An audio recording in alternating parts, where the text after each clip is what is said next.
Hello, mathletes. We're in chapter 4, and chapter 4 is congruent triangles. And in section 4.1, we're talking about congruent figures in general. So not just limited to triangles, but we'll focus in on triangles as we get into the chapter more. So congruent figures, they have the same size and shape. Okay, so when two figures are congruent, you can move one around, adjust it. You can slide, flip, turn it so that one figure fits exactly on the other figure, right? So they're exactly the same. So you can turn it or flip it, whatever you need to do, so they fit right on top of one another. Okay, so you can determine whether two figures are congruent by comparing their corresponding parts. Okay, so corresponding parts is going to become an important factor or feature as we talk about congruent shapes. So here, congruent polygons have congruent corresponding parts. They're matching sides and angles, right? So polygons, those are the main features, are sides and angles. And so when all the sides are the same and all their corresponding angles are the same, then you know that they're congruent to one another. Okay, so and the other way around, right? If we know that the sides and the angles of two polygons are congruent, then that means those polygons themselves must be congruent. Okay, so when you're making a congruent statement, you must list the corresponding vertices in the same order. Okay, so if I'm listing this polygon or this quadrilateral ABCD, okay, then A corresponds with E. So in my congruent statement, E should come first on the second polygon, and then B corresponds with F. So that means that F should come next in my congruent statement.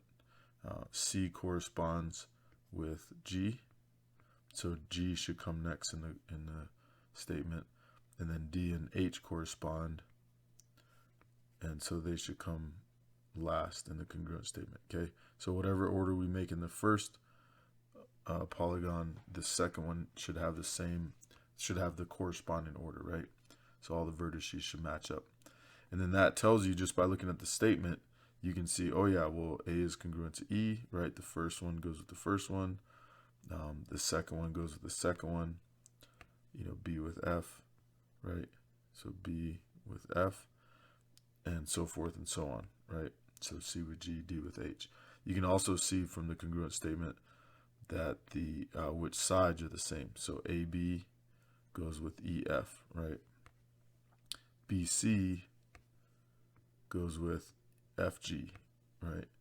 And so forth and so on. CD goes with GH, DA goes with HE. All right, so this congruent statement is important because it tells you which parts correspond, which vertices correspond, and in turn, which sides and angles correspond. And so, and just to reiterate here, if you did write ABCD is congruent with FHGE or something like that, and these didn't correspond, even if one vertex didn't correspond, that would not be correct. Okay, so as we narrow this down to triangles, which is mainly what we'll be talking about in this chapter, each triangle has a total of how many parts? That's right. If you said 6, you guessed it, right? You have 3 angles, right, and 3 sides. Okay, so it consists of 3 angles and 3 sides, right? And you could say vertices, but vertices are basically this, where the angle is, and so those are, kind of the same part, right?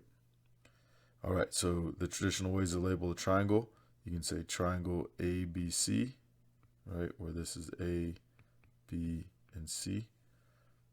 All right, or you can use the word triangle ABC. You can just say the word triangle instead of the symbol here. And then, of course, we can arrange the letters in any order, just naming the triangle. We can call this triangle BAC or triangle CAB, right? We can put the letters in any order initially. When we write a congruent statement, we'll have to pay attention to the order. But in order just to name a triangle, you can put the vertices in any order.